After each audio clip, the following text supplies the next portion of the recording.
Hi, Baldwin family. Mrs. Jamison here. Thank you so very much for taking out of your time to watch some videos with us here at the Baldwin Open House, year 2020-2021. My name is Mrs. Jamison. I teach Comprehensive Science 3, Biology Honors, and Critical Thinking.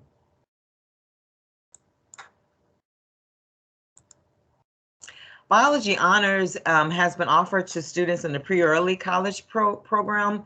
Biology is traditionally a course that's at the 9th grade level.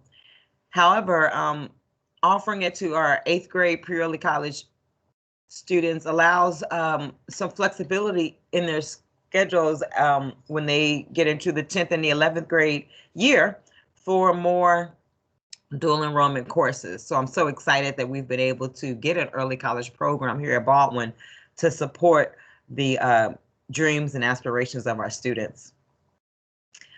Even though biology is a course that's at the 9th grade level, in our class, it's designed specifically for 8th graders in the way that it's chunked.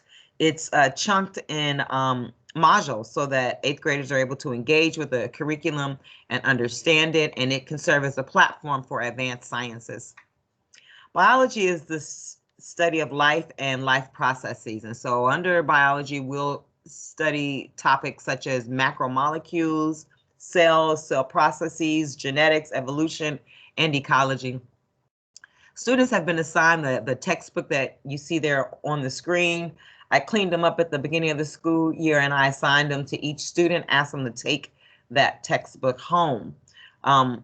Traditionally, the textbooks have remained in the classroom, but this year, as another step to protect us from COVID, I wiped them down and sent them home.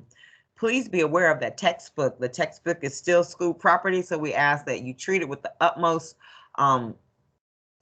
respect, and that you have intentions of bringing it back at the end of the school year to check it back in so other students can use it next year. All right, like I said, this textbook should stay at home. The only time it needs to come to school is if I ask them to bring it to school for some reason.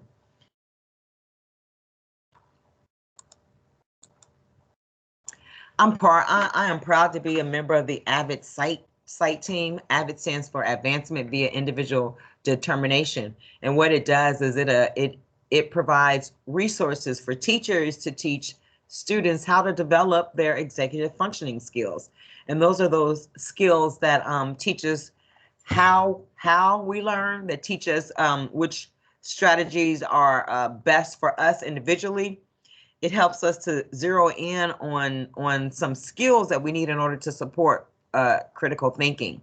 And so I really love AVID and some of the strategies that it's put out there. So you'll hear your students talk about Cornell notes and marking the text and annotating, all some of AVID strategies that are transferable from year to year, course to course, high school to life.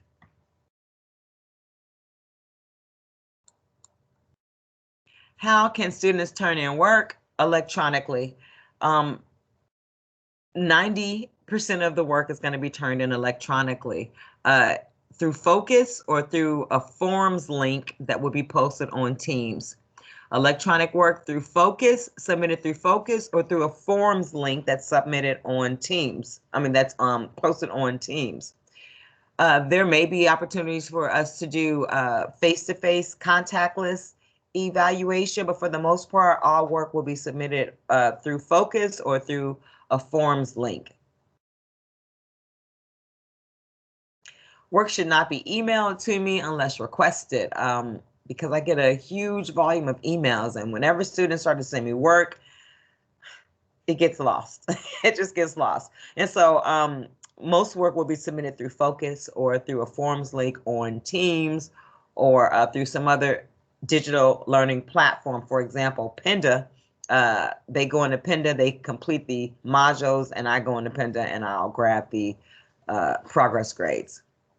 Students are expected to check Focus regularly.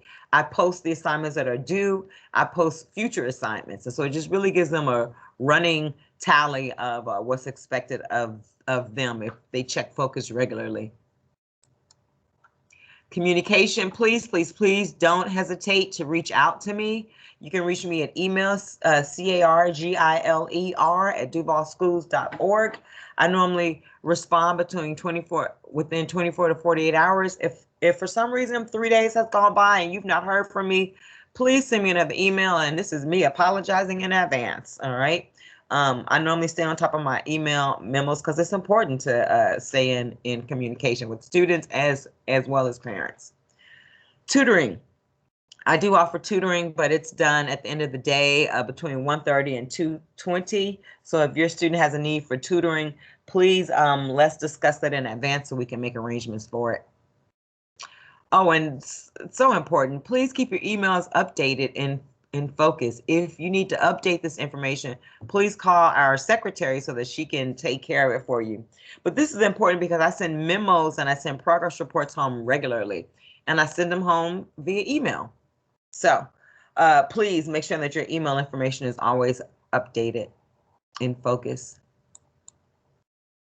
The grading policy is, as you see here, one of the biggest if a student has a 0, it is likely because the work has not been submitted.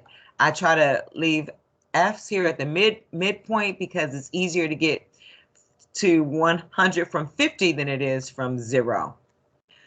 Another big piece about my grading policy is that I don't accept late work. Now, I've been lenient this first half of the first quarter, but I typically do not accept late work. It doesn't benefit anybody. During the quarter, I give students an opportunity to recycle their work. If students have work that they've not turned in or that they've missed for some reason, they can submit this during the recycle period only. I make a big deal about the recycle period. I send a memo home to parents and I let students they must complete a learning contract that's signed by them, me, and you in order to get the opportunity to recycle. This quarter, the recycling period will be the last 2 weeks of the quarter. We're at midterm next week, and I won't have enough time to do a recycling period for midterm, and they don't need one since I've allowed them to turn in late work for the first 4 weeks of the quarter anyway. So their first recycling period would likely not be until the end of first quarter. When students are absent, they are responsible for getting their makeup work. Please, please, please don't wait until you see the assignments being turned in to tell me, oh, I wasn't here on that day and I need that work. The day that you come back, you're supposed to ask for your makeup work so that I can discuss with you reasonable amount of time to get this work completed and so that you don't get too far behind the rest of the class. Lastly, if I'm ever absent on an online class, the expectation is that students will work independently on the work that's posted on Teams and that's posted on Focus. Under no circumstances are students permitted to be in an online meeting room without a teacher. All right, so at this time, that's the end of my presentation. Again, I'd like to say thank you for your attention and for your efforts and for your support. Enjoy the rest of your evening.